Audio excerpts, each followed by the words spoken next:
നാട്ടിലെയും വീട്ടിലെയും എലികളെയൊക്കെ കൂട്ടത്തോടെ നശിപ്പിക്കാൻ നമ്മുടെ അടുക്കളയിലുള്ള ഈ പൊടി മാത്രം മതി കേട്ടോ.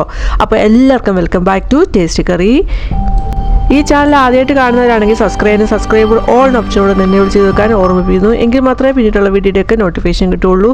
അതുപോലെ വീഡിയോ യൂസ്ഫുൾ ആണെങ്കിൽ ലൈക്ക് ചെയ്യാനും ഹൈപ്പ് ചെയ്യാനൊന്നും മറന്നു പോകരുതേ. ആദ്യത്തെ ടിപ്പ് ഇപ്പോൾ ഇവിടെ എടുത്തിരിക്കുന്നത് മരുന്നുകുപ്പിയാണ്. അപ്പോൾ മരുന്നുകുപ്പിയിലെ ഇൻസ്ട്രക്ഷനൊക്കെ നമുക്ക് കാണാനായിട്ട് കുറച്ച് ബുദ്ധിമുട്ടായിരിക്കും, ചെറിയ അക്ഷരത്തിലായിരിക്കും, അതിലെല്ലാ കാര്യങ്ങളും ഉൾപ്പെടുത്തിയിട്ടുണ്ടാകും. അപ്പോൾ അത് ചെറിയ അക്ഷരത്തിലാണ് എഴുതിയിരിക്കുന്നത്. അപ്പോൾ നമുക്കതൊന്ന് റീഡ് ചെയ്യണമെന്നുണ്ടെങ്കിൽ ഇതുപോലെ മൊബൈൽ വെച്ചിട്ടൊന്ന് സൂം ചെയ്താൽ മതി. നമുക്ക് അത് എഴുതിയിരിക്കുന്ന ഡീറ്റെയിൽ എല്ലാം നമുക്ക് വായിച്ചെടുക്കാവുന്നതാണ്. അപ്പോൾ അതിലെ കണ്ടൻറ്റ്, അതിലെ ഡോസേജും എക്സ്പയറി ഡേറ്റും അതെല്ലാം എഴുതിയിട്ടുണ്ട്. അതെല്ലാം നമുക്ക് വായിച്ച് മനസ്സിലാക്കാവുന്നതാണ്. അപ്പോൾ നമുക്ക് ഈ രീതിയിൽ നമുക്ക് ഡൗട്ട് ഉണ്ടെങ്കിൽ സൂം ചെയ്ത് നോക്കിയാൽ അതിലെ കണ്ടൻറ്റ് എല്ലാം മനസ്സിലാക്കാൻ പറ്റും. അപ്പോൾ നിങ്ങൾ ഇതുപോലെ ചെയ്തിട്ട് നോക്കിയിട്ട് നിങ്ങൾക്ക് യൂസ്ഫുൾ ആണെങ്കിൽ ഒന്ന് കമൻറ്റ് ചെയ്യാനും മറന്നു പോകരുതേ. അതുപോലെ നിങ്ങൾ ഇങ്ങനെയാണോ ചെയ്യുന്നതെന്നുള്ളതോടെ ഒന്ന് കമൻറ്റ് ചെയ്യണേ. ഇതുപോലെ സ്ട്രിപ്പിലൊക്കെ നമുക്ക് മരുന്ന് കിട്ടാറുണ്ട്. അപ്പോൾ അങ്ങനെ മരുന്ന് കിട്ടുന്ന സമയത്ത് നമുക്ക് അതിൻ്റെ എക്സ്പയറി ഡേറ്റ് ഒക്കെ നോക്കണമെന്നുണ്ടെങ്കിൽ അതിൻ്റെ ആ സ്ട്രിപ്പിൻ്റെ രണ്ടറ്റത്തായിട്ട് ഏതൊരു സൈഡിലായിരിക്കും എഴുതിയിരിക്കുന്നത്. അപ്പോൾ ആ സൈഡിൽ ഇങ്ങനെ നമുക്ക് സൂം ചെയ്ത് നോക്കുവാണെങ്കിൽ അതിൽ നമുക്ക് ഡീറ്റെയിൽ ആയിട്ട് അതിൽ എഴുതിയിട്ടുണ്ടാകും. അതിൻ്റെ പ്രൊഡക്ഷൻ ഡേറ്റും അതിൻ്റെ എക്സ്പയറി ഡേറ്റും ഒക്കെ എഴുതിയിട്ടുണ്ടാകും. അപ്പോൾ ഞാനിപ്പം കാണിക്കുന്നത് അതിൻ്റെ മാനുഫാക്ചറിങ്, അതിൻ്റെ എന്തോ ഒരു ഡേറ്റാണ് എഴുതിയിരിക്കുന്നത്. അതല്ല എക്സ്പയറി ഡേറ്റ്. അതിൻ്റെ നേരെ ഓപ്പോസിറ്റായിട്ട് കാണുന്ന അതിൻ്റെ നേരെ ഓപ്പോസിറ്റായിട്ട് അതിൻ്റെ എക്സ്പയറി ഡേറ്റ് ഇപ്പോൾ എഴുതിയിരിക്കുന്നത് ഈ സ്ട്രിപ്പേൽ ഇപ്പോൾ ഞാനിവിടെ കാണിക്കുന്നുണ്ട്. അപ്പോൾ അതിൻ്റെ പ്രൊഡക്ഷൻ എഴുതിയിട്ടുണ്ട്, ഡേറ്റ് എന്നാ പ്രൊഡ്യൂസ് ചെയ്തതെന്നും അതിൻ്റെ എക്സ്പയറി ഡേറ്റ് എന്നാ എൻഡ് ചെയ്യുന്നതെന്നും ഒക്കെ എഴുതിയിട്ടുണ്ട്. വിത്ത് മന്തും അതിനകത്ത് ഇയറുമാണ്, ഇയറിൻ്റെ എൻഡുമാണ് കാണിച്ചിരിക്കുന്നത്. പ്രൊഡക്ഷനും കാണിച്ചിട്ടുണ്ട്, പ്രൊഡക്ഷൻ ഇയറും മന്തും കാണിച്ചിട്ടുണ്ട്. എക്സ്പയറി ഡേറ്റിൻ്റെ ഡേറ്റും കാണിച്ചിട്ടുണ്ട്, അതായത് മന്തും ഇയറും കാണിച്ചിട്ടുണ്ട്. അങ്ങനെ നമുക്ക് സൂം ചെയ്താൽ അതിന് നമുക്ക് നന്നായിട്ട് അതിൻ്റെ എക്സ്പയറി ഡേറ്റ് നമുക്ക് മനസ്സിലാക്കാവുന്നതാണ്. അപ്പോൾ നിങ്ങൾക്ക് യൂസ്ഫുൾ ആണെങ്കിൽ കമൻറ്റ് ചെയ്യാനൊന്നും മറന്നു പോകരുത് കേട്ടോ. ലൈക്കും ഹൈപ്പൊന്നും ചെയ്യാനൊന്നും മറന്നു പോകരുതേ. അടുത്തത് അതിന് വേണ്ടിയിട്ട് ഗാർലിക്കാണ് എടുത്തിരിക്കുന്നത്. അത് ചെറുതായിട്ടൊന്ന് ചതച്ചിട്ട് ഒന്ന് ഇതുപോലെ ചോപ്പ് ചെയ്തെടുക്കുന്നുണ്ട്. അപ്പോൾ നമ്മുടെ ആവശ്യത്തിന് വേണ്ടിയിട്ടുള്ള ഗാർലിക്ക് ഞാനിപ്പോൾ ഇവിടെ എടുക്കുന്നുണ്ട്. 5-6 ഗാർലിക്ക് എടുത്ത് ഇതുപോലെ ചതച്ചൊന്ന് ചോപ്പ് ചെയ്തെടുക്കുന്നുണ്ട്. പിന്നെ എടുത്തിരിക്കുന്നത് വറ്റൽമുളകാണ്. അപ്പോൾ അത് ചെറുതായിട്ട് മുറിച്ചിട്ട് അതിലോട്ട് ഇട്ട് കൊടുക്കുന്നുണ്ട്. പിന്നീട് നമുക്ക് വേണ്ടിയത് മല്ലിയിലയാണ്. അപ്പോൾ മല്ലിയിലയും ആവശ്യമുള്ളത് എടുത്തിട്ട് അതിലോട്ട് ഇട്ട് കൊടുത്തിട്ടുണ്ട്. ഇനി നമുക്ക് ഇതിലേക്ക് വേണ്ടിയത് ബട്ടറാണ്. അപ്പോൾ 1 ടീസ്പൂൺ ബട്ടർ ഇട്ട് കൊടുത്തു. അത് കഴിഞ്ഞിട്ട് വേറെ 1 ടീസ്പൂൺ ഇട്ട് കൊടുത്തിട്ട് നന്നായിട്ടൊന്ന് മിക്സ് ചെയ്തെടുക്കുന്നുണ്ട്. അപ്പം ബട്ടർ ഇതിനകത്ത് ഞാൻ സോൾട്ടഡ് ആയിട്ടുള്ള ബട്ടറാണ് എടുത്തിരിക്കുന്നത്. സോൾട്ടഡ് അല്ലെങ്കിൽ നമുക്ക് ആവശ്യമുള്ള ഉപ്പൂടി ചേർത്ത് കൊടുത്ത് വേണം നന്നായിട്ട് മിക്സാക്കി എടുക്കാൻ. നല്ല രീതിയിൽ തന്നെ മിക്സാക്കി എടുക്കാം. അപ്പോൾ നമുക്ക് എടുക്കുന്ന സമയത്ത് നമുക്ക് ഗാർലിക്കും ബട്ടറും ഒക്കെ എത്ര വേണോ അതനുസരിച്ച് കൂട്ടിയൊക്കെ എടുക്കാവുന്നതാണ്. അപ്പോൾ ഇതെല്ലാം നന്നായിട്ട് ഇപ്പോൾ ഒന്ന് മിക്സാക്കി എടുത്തിട്ടുണ്ട്.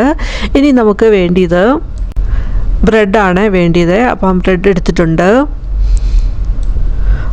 ബ്രെഡിൻ്റെ സൈഡ് ഇവിടെ കാണിക്കുന്ന രീതിയിൽ തന്നെ ഒന്ന് വെട്ടിയെടുക്കുക. അപ്പോൾ അതിൻ്റെ ബ്രെഡിൻ്റെ ഒരു കോർണറിൽ നിന്ന് അതിൻ്റെ ഉള്ളിലോട്ട് ഇവിടെ കാണിക്കുന്ന അതേ രീതിയിൽ തന്നെയാണ് വെട്ടേണ്ടത്. അപ്പോൾ ഒരു സൈഡൊന്ന് വെട്ടിയെടുത്തു. ഇനിയും ആണെങ്കിൽ ബ്രെഡിൻ്റെ അടുത്ത ആ കോർണറിൽ നിന്ന് ഉള്ളിലോട്ട് ഇവിടെ കാണിക്കുന്ന പോലെ തന്നെ വെട്ടിയെടുക്കാവുന്നതാണ്. അങ്ങനെ 4 സൈഡ് ഇപ്പം വെട്ടിയെടുത്തിട്ടുണ്ട്. ബ്രെഡിൻ്റെ ഒരു കോർണറുള്ള ഒരു വാലായിട്ടിരിക്കുന്ന ഭാഗം അകത്തോട്ടാക്കിയിട്ട് അതിൻ്റെ പുറത്തോട്ട് വേറൊരു ബ്രെഡിൻ്റെ നമ്മൾ വെട്ടിയ ഭാഗം എടുത്ത് വെച്ച് ഇതേപോലെ തന്നെ ഇവിടെ കാണിക്കുന്ന പോലെ തന്നെ സെറ്റ് ചെയ്തെടുക്കാവുന്നതാണ്. അപ്പോൾ 4ാമത്തെ ഇത് വരുമ്പോൾ ആദ്യം വെച്ചതിൻ്റെ അടിയിലോട്ട് ടക്ക് ചെയ്ത് ഒന്ന് വെക്കണം. അപ്പോൾ അത് അവിടെ ഇരിക്കും, വിട്ടു പോകത്തില്ല. ഇപ്പോൾ ഇത് ഞാൻ കാണിക്കാനായിട്ട് ജസ്റ്റ് വെറുതെ ഒന്ന് അത് ബ്രെഡ് വെറുതെ എടുത്ത് ഒന്ന് വെട്ടി കാണിക്കുകയാണ് ചെയ്തത്. ഇനിയിപ്പോൾ നമ്മൾ ഇപ്പോൾ എന്തെങ്കിലും ഫില്ലിംഗ് ഒക്കെ വെക്കുന്നുണ്ടെങ്കിൽ ഇപ്പോൾ ഞാനിവിടെ മിക്സ് ചെയ്തെടുത്ത ബട്ടറും ഗാർലിക്കോടുള്ള മിക്സ് അതിലോട്ടൊന്ന് തൂത്ത് കൊടുക്കുന്നുണ്ട്. അത് കഴിഞ്ഞിട്ടാണ് ബ്രെഡ് ഇവിടെ കാണിക്കുന്ന പോലെ വെട്ടിയെടുക്കാവുന്നതാണ്. ഇപ്പോഴേ ഇവിടെ എടുത്തിരിക്കുന്ന ആ ബ്രെഡിലോട്ട് നമ്മൾ മിക്സ് ചെയ്ത് വെച്ചിരിക്കുന്ന ആ ഗാർലിക്കും ബട്ടറും എല്ലാം കൂടെ ഒന്ന് നന്നായിട്ടൊന്ന് പേസ്റ്റ് ചെയ്ത് കൊടുക്കുന്നുണ്ട്. അത് കഴിഞ്ഞിട്ട് അതിൻ്റെ ബ്രെഡിൻ്റെ കോർണർ 4 സൈഡും ഇവിടെ കാണിക്കുന്ന പോലെ തന്നെ വെട്ടിയെടുക്കാം. എന്നിട്ട് ആദ്യത്തെ ബ്രെഡിൻ്റെ ഒരു സൈഡ് എടുത്തിട്ട് അകത്തോട്ടാക്കണം. അത് കഴിഞ്ഞിട്ട് രണ്ടാമത്തെ ആ വെട്ടിയ ഭാഗം അകത്തോട്ടാക്കി ഒന്നിൻ്റെ മുകളിലോട്ട് വരത്തക്ക രീതിയിൽ നമ്മൾ വെച്ച് കൊടുക്കുന്നത്. എന്നിട്ട് ലാസ്റ്റ് വരുമ്പോൾ ആ ബ്രെഡിൻ്റെ ആ പാട്ടെടുത്ത് ആദ്യം വെച്ച് പൊരിച്ചതിൻ്റെ അടിയിലോട്ട് ആക്കാവുന്നതാണ്. അപ്പോൾ നമ്മൾ ബ്രെഡ് എടുക്കുമ്പോൾ നല്ല ഫ്രഷ് ആയിട്ടുള്ള ബ്രെഡ് വേണം എടുക്കാൻ, അല്ലെങ്കിൽ അത് പൊട്ടിപ്പോകാനുള്ള ചാൻസ് ഉണ്ട്. അപ്പോൾ ഇവിടെ കാണിക്കുന്ന പോലെ തന്നെ നമുക്ക് സെറ്റ് ചെയ്തെടുക്കാവുന്നതാണ്. ഇപ്പോൾ ഇവിടെ ഒരു തവ എടുത്തിട്ട് അത് ഗ്യാസിലോട്ട് വെച്ച് ഗ്യാസ് ഓണാക്കിയിട്ടുണ്ട്. എന്നിട്ട് അതിലോട്ട് ശകലം ബട്ടർ ഇട്ട് കൊടുത്ത് തൂത്ത് കൊടുക്കുന്നുണ്ട്. എന്നിട്ട് നമുക്ക് ഉണ്ടാക്കി വെച്ച ആ ബ്രെഡ് അതിലോട്ട് വെച്ച് കൊടുത്ത് ഒന്ന് ടോസ്റ്റ് ചെയ്തെടുക്കാം. ആദ്യം ഉണ്ടാക്കിയ ബ്രെഡിൽ നമ്മൾ ബട്ടറൊന്നും തൂത്ത് കൊടുത്തിട്ടില്ല. അപ്പോൾ അതുകൊണ്ട് നമ്മൾ ആ ഉണ്ടാക്കിയ ആ മിക്സ് ആണ് അതിൻ്റെ നടുഭാഗത്തോട്ട് ആ കുഴി പോലെ ഒരു നടുഭാഗത്ത് അതിലോട്ട് ഒന്ന് വെച്ച് കൊടുത്ത് ആണ് ടോസ്റ്റ് ചെയ്തെടുക്കുന്നത്. നമുക്ക് വേണമെങ്കിൽ ഇതൊന്ന് ജസ്റ്റ് ഒന്ന് അടച്ചു കൊടുക്കാം. ഇപ്പോൾ അവധിക്കാലമാണല്ലോ, അപ്പോൾ കൊച്ചു കുട്ടികൾക്ക് പോലും ഉണ്ടാക്കാൻ പറ്റിയ നല്ലൊരു റെസിപ്പിയാണ് ഈ ബ്രെഡ് കൊണ്ടുള്ള ഈ റെസിപ്പി. അപ്പോൾ നിങ്ങൾ ഉണ്ടാക്കി നോക്കിയിട്ട് നിങ്ങളുടെ അഭിപ്രായമൊക്കെ പറയണേ. അടുത്ത മൂന്നാമത്തെ ടിപ്പ്, അതിന് വേണ്ടിയിട്ട് ഒരു പാത്രം എടുത്തിട്ടുണ്ട്. അതിലോട്ട് 1 ടേബിൾ സ്പൂണ് മൈദപ്പൊടി ഇട്ട് കൊടുക്കുന്നു. 1/2 ടേബിൾ സ്പൂണ് കുരുമുളക് പൊടിയാണ് ഇട്ട് കൊടുക്കുന്നത്. 1/2 ടേബിൾ സ്പൂൺ ഉപ്പ് ഇട്ട് കൊടുക്കുന്നു. പിന്നീട് അതിലേക്ക് ഇട്ട് കൊടുക്കുന്നത് ബേക്കിംഗ് സോഡയാണ്. അതും ഒരു 1/4 ടേബിൾ സ്പൂൺ എടുത്തിട്ടുണ്ട്, അതിലോട്ട് ഇട്ട് കൊടുത്തു. പിന്നീട് അതിലോട്ട് ചേർത്ത് കൊടുക്കുന്നത് നാരങ്ങ നീരാണ്. നന്നായിട്ട് പിഴിഞ്ഞ് നമുക്ക് അതിലോട്ട് ഒഴിച്ച് കൊടുക്കാം. വെള്ളമൊന്നും ചേർത്ത് കൊടുക്കരുത്. ചേർത്ത് കൊടുത്താൽ നമുക്ക് അത്ര എഫക്റ്റീവായിട്ട് കിട്ടത്തില്ല. അതുകൊണ്ട് നാരങ്ങനീരയോ അല്ലെങ്കിൽ വിനാഗിരിയോ നമുക്ക് ഒഴിച്ചു കൊടുക്കാവുന്നതാണ്. അപ്പോൾ ഞാൻ കുറച്ച് എടുത്തേക്കുന്ന നാരങ്ങനീര് നന്നായിട്ട് അതിലോട്ട് പിഴിഞ്ഞൊഴിച്ചിട്ടുണ്ട്. എന്നിട്ട് നന്നായിട്ടൊന്ന് മിക്സ് ആക്കുന്നുണ്ട്. അത് കഴിഞ്ഞിട്ട് നമുക്കിങ്ങനെ വേണേലും ഈ പൊടി ഇങ്ങനെ നന്നായിട്ട് മിക്സ് ആക്കിയിട്ട് നമുക്ക് ഒരു ചിരട്ടയിലിട്ട് കൊണ്ടുവെക്കാവുന്നതാണ്. അങ്ങനെയാണേലും നല്ല എഫക്റ്റീവാണ്. അതിൻ്റെ കൂട്ടത്തിൽ നമ്മൾ വേറെ ഒരു സാധനം കൂടെ ചേർക്കണം, അത് പുറകാലം പറയുന്നുണ്ട്. അപ്പോൾ മിക്സ് ആക്കിയിട്ട് അതിൽ നിന്ന് ശകലം എടുത്തിട്ട് ഒരു ചേട്ടയിലോട്ട് ഇട്ട് കൊടുക്കുന്നുണ്ട്. ഇനി അതിലോട്ട് 1 ടേബിൾ സ്പൂണ് വിനാഗിരി ഒഴിച്ചിട്ട് നന്നായിട്ടൊന്ന് മിക്സ് ആക്കി ഒന്ന് കുഴച്ചെടുക്കാം നമുക്ക്.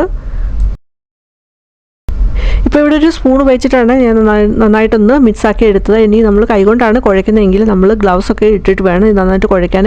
അതല്ല കയ്യിലൊരു പുകച്ചിലൊക്കെ ഉണ്ടാവും. നമ്മൾ ഇതിനകത്ത് ബേക്കിംഗ് സോഡയൊക്കെ ചേർത്താണ്. അതുപോലെ കൈയൊക്കെ പെട്ടെന്ന് ഡ്രൈ ആകാനൊക്കെ സാധ്യതയുണ്ടാവും. അതുകൊണ്ട് ഒരു ഗ്ലൗസ് ഉപയോഗിക്കാം. ഇപ്പം ഞാൻ നന്നായിട്ട് സ്പൂൺ കൊണ്ട് കുഴച്ചിട്ട് മാത്രമാണ്, പിന്നെ അത് ഒന്ന് ഉരുളയാക്കാൻ വേണ്ടിയിട്ട് മാത്രമാണ് കൈകൊണ്ട് ഒന്ന് കുഴച്ചെടുക്കുന്നത്. ഇപ്പോൾ അതിൽ നിന്നൊരു 5 ഉരുള നമ്മളിവിടെ ഉണ്ടാക്കിയെടുത്തിട്ടുണ്ട്. ഇനി നമുക്കിത് എലി വരുന്ന ഭാഗങ്ങളിൽ കൊണ്ടുവെക്കാവുന്നതാണ്. അപ്പോൾ ഇതിനകത്ത് ഇങ്ങനെ വെച്ചാൽ എലി വന്ന് ഇത് കഴിക്കത്തില്ല. അപ്പോൾ നമ്മൾ അതിനെ ഒന്ന് അട്രാക്റ്റ് ചെയ്യുന്നതിന് വേണ്ടിയിട്ട് നമുക്ക് ശർക്കര അതിലോട്ട് തൂവി കൊടുക്കുക. അപ്പോൾ ശർക്കര ഇതിലോട്ട് കോട്ട് ചെയ്ത് കൊടുക്കുക, അല്ലെങ്കിൽ അതിലോട്ടൊന്ന് വെച്ച് കൊടുത്തിട്ടൊന്ന് ഉരുള ആക്കി ഒന്നുകൂടെ ഉരുട്ടിയെടുത്താൽ മതി. അപ്പോൾ അതിലോട്ട് അത് പിടിച്ചിരിക്കും. അപ്പോൾ ഈ ശർക്കരയുടെ സ്മെല്ല് ഇതിനെ ആകർഷിച്ചിട്ട് എലിയെ ആകർഷിച്ചിട്ട് ഇത് വന്ന് കഴിക്കുന്ന സമയത്ത് ഇതിനകത്ത് നമ്മൾ ബേക്കിംഗ് സോഡയും ഉപ്പൊക്കെ ചേർത്തിട്ടുണ്ട്, അതുപോലെ കുരുമുളക് പൊടിയൊക്കെ ചേർത്തിട്ടുണ്ട്. ഇത് ഉള്ളിൽ ചെന്നിട്ട് എലി ഇത് കഴിക്കുന്ന സമയത്ത് ഉള്ളിൽ ചെന്നിട്ട് എനിക്ക് പെട്ടെന്ന് ഡീഹൈഡ്രേഷൻ വന്ന് അപ്പോൾ അതിനൊരു പരവേശം എടുക്കുക. അപ്പോൾ അവിടുന്ന് ഓടിപ്പോവുകയാണ് ചെയ്യുന്നത്. അപ്പോൾ ആ പരവേശം എടുത്ത് ഓടിപ്പോകുന്ന സമയത്ത് വെള്ളമൊക്കെ കണ്ടിട്ടുണ്ടെങ്കിൽ അത് കുടിക്കുകയാണെങ്കിൽ അപ്പോൾ വയറൊക്കെ വീർത്ത് അത് ചത്തു പോകുന്നതിനും കാരണമാവും. അപ്പോൾ അങ്ങനെ നമുക്ക് എലിയും പെരിച്ചാഴിയൊക്കെ പിന്നെ നമ്മുടെ പരിസരത്ത് പോലും വരത്തില്ല. ചിരട്ടയിൽ എടുത്ത് വെച്ചതിൽ അല്പം ശർക്കര ഇട്ട് കൊടുത്തിട്ടുണ്ട്. ഇങ്ങനെ എടുത്ത് വെച്ചിട്ട് നമുക്ക് എലി വന്ന് പോകുന്ന സ്ഥലങ്ങളിൽ കൊണ്ടുവെക്കാവുന്നതാണ്. അപ്പോൾ എലി വന്ന് ഈ ശർക്കരയുടെ സ്മെല്ല് കാരണം അത് കഴിക്കുക, അങ്ങനെയാണ് പരവേശം എടുത്ത് ആ സ്ഥലത്തു നിന്ന് തന്നെ ഓടിപ്പോകുന്നത്. അപ്പോൾ നമ്മൾ ഉരുളയായിട്ട് എടുത്തതാണെങ്കിലും നമുക്ക് എലി വന്ന് പോകുന്ന സ്ഥലങ്ങളിൽ ഇത് കൊണ്ടുവെക്കാവുന്നതാണ്. അപ്പോൾ സ്ഥിരം വന്ന് പോകുന്ന സ്ഥലങ്ങളൊക്കെ ആണെങ്കിൽ നമുക്ക് ഈ എലി വന്ന് പോകുന്ന പാട് നോക്കി നമുക്ക് കൊണ്ടുവെക്കാവുന്നതാണ്. എലിയുടെ കാഷ്ടമൊക്കെ മൂത്രമൊക്കെ വീണ് കിടക്കുക ആ സ്ഥലങ്ങളിൽ കൊണ്ടുവെക്കാവുന്നതാണ്. പിന്നെ ഗ്യാസിൻ്റെ സൈഡിൽ, അതുപോലെ തന്നെ നമ്മൾ വിറകെടുപ്പ് അങ്ങനെ ഉള്ള വിറക് കത്തിക്കുന്ന വിറകൊക്കെ കൊണ്ടിടുന്ന സ്ഥലങ്ങളിലൊക്കെ ആണെങ്കിലും എലികളുടെ ശല്യം ഉണ്ടാവും. അപ്പോൾ അവിടെയൊക്കെ നമുക്ക് കൊണ്ടുവെക്കാം. അതുപോലെ ചെടിയുടെ സൈഡിലൊക്കെ നമുക്ക് കൊണ്ടുവെക്കാം. അവിടെയൊക്കെ ആണെങ്കിൽ സ്ഥിരം എലി വന്ന് പോകുന്ന സ്ഥലമായിരിക്കും. അങ്ങനെയുള്ള സ്ഥലങ്ങളിലൊക്കെ ഇത് കൊണ്ടുവെക്കുകയും അപ്പോൾ എലി വന്ന് കഴിച്ച് അത് ഈ സ്ഥലങ്ങളിൽ നിന്നൊക്കെ പരവേശം എടുത്ത് അത് ഓടിപ്പോയില്ല. അപ്പോൾ പിന്നെ ഈ സ്ഥലത്തോട്ട് പിന്നെ തിരിഞ്ഞ് വരുത്തേ ഇല്ല. അപ്പോൾ അങ്ങനെ നമുക്ക് എലിയെ നമ്മുടെ വീടുകളിൽ നിന്നും നാടുകളിൽ നിന്നും എല്ലാം ഓടിക്കാൻ പറ്റുന്നതാണ്. ഇതുപോലെ നമ്മൾ ഉണ്ടാക്കി വെക്കുന്ന സമയത്ത് കൊച്ചു കുട്ടികളും അതുപോലെ തന്നെ നമ്മുടെ വളർത്തു മൃഗങ്ങളൊക്കെ എടുക്കാതിരിക്കാനും പ്രത്യേകം ശ്രദ്ധിക്കണം. പൂച്ചയും കോഴിയൊക്കെ വന്ന് തിന്നാതിരിക്കാനും പ്രത്യേകം ശ്രദ്ധിക്കണം. അതുപോലെ തന്നെ സ്റ്റെയർ കേസ്, അതുപോലെ പാതകത്തിൻ്റെ അടിയിലൊക്കെ ഇത് വന്ന് എലിയുടെ ശല്യം ഉണ്ടാകും. അവിടെയൊക്കെ നമുക്ക് കൊണ്ടുവെക്കാം. അടുത്ത ടിപ്പ്, അതിന് വേണ്ടിയിട്ട് ഇവിടെ എടുത്തിരിക്കുന്നത് ഒരു പ്ലാസ്റ്റിക് കുപ്പിയാണ്. ആ പ്ലാസ്റ്റിക് കുപ്പി ഇവിടെ എടുത്ത രീതിയിൽ തന്നെ നമുക്കൊന്ന് വെട്ടിയെടുക്കാം.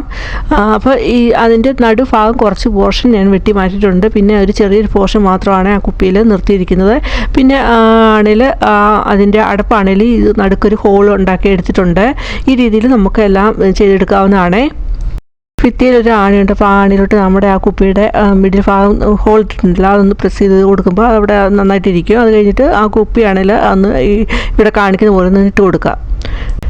ഇങ്ങനെ സെറ്റ് ചെയ്തെടുത്തിട്ട് നമുക്ക് നല്ലൊരു ഓർഗനൈസറായിട്ട് ഉപയോഗിക്കാവുന്നതാണ്. അപ്പോൾ ഞാൻ ജസ്റ്റ് ഇവിടെ 4 സ്പൂൺ അതിലോട്ട് ഇട്ട് കാണിക്കുന്നുണ്ട്. സ്പൂണ് മാത്രമല്ല, നമുക്ക് ഇതുപോലെ വേണമെങ്കിൽ ഇതിനകത്ത് സെറ്റ് ചെയ്തെടുത്തിട്ട് ഇതിൽ നമുക്ക് പ്ലാസ്റ്റിക് കവർ ഇട്ട് വെക്കാവുന്നതാണ്. അങ്ങനെ നമ്മുടെ ആവശ്യത്തിനനുസരിച്ച് ഇത് നമുക്ക് ചേഞ്ച് ചെയ്തെടുക്കാവുന്നതാണ്. അതുപോലെ തന്നെ ഇപ്പം വെളിയിൽ നമ്മൾ വെക്കുവാണെങ്കിൽ പൂച്ചട്ടി ആയിട്ട് നമുക്ക് ഉപയോഗിക്കാവുന്നതാണ്. അപ്പോൾ ഇതിൽ മണ്ണൊക്കെ ഫില്ല് ചെയ്ത് കൊടുത്തിട്ട് നമുക്ക് ചെടിയൊക്കെ നടാവുന്നതാണ്. അപ്പോൾ നമുക്കിത് ഒരു വാൾ ഹാങ്ങിങ് ആയിട്ട് നമുക്ക് ഉപയോഗിക്കാവുന്നതാണ്.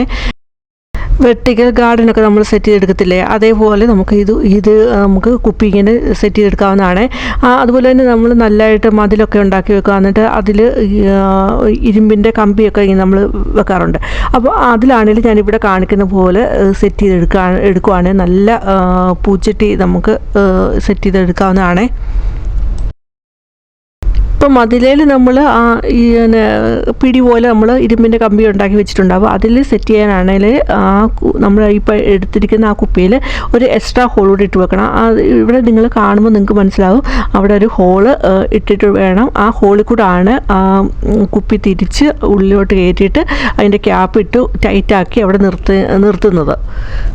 എന്നിട്ട് അതിൽ മണ്ണൊക്കെ ഇട്ട് കൊടുത്ത് നമുക്ക് ഇഷ്ടമുള്ള ചെടികൾ നട്ട് വളർത്താവുന്നതാണ്. അപ്പോൾ നമുക്ക് എക്സ്ട്രാ ആയിട്ടുള്ള ചെടിച്ചട്ടി ഒന്നും മേടിക്കേണ്ട.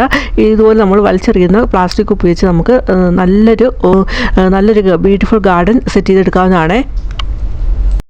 ടിപ്സൊക്കെ യൂസ്ഫുൾ ആണെങ്കിൽ ലൈക്കും ഹൈപ്പ് ചെയ്യാനൊന്നും മറന്നു പോകരുത്. അതുപോലെ നിങ്ങളുടെ ഫാമിലിക്കും ഫ്രണ്ട്സിനും ഒക്കെ ഒന്ന് ഷെയർ കൊടുക്കുക. ആദ്യമായിട്ട് കാണുന്ന ഒരു സബ്സ്ക്രൈബ് ഓൾ എന്ന ഓപ്ഷനോട് ഒന്ന് എനേബിൾ ചെയ്ത് നോക്കുക. ഇനി വേറൊരു വീഡിയോ ആയിട്ട് വരുന്നിടം വരെയും ബൈ. Thanks for watching.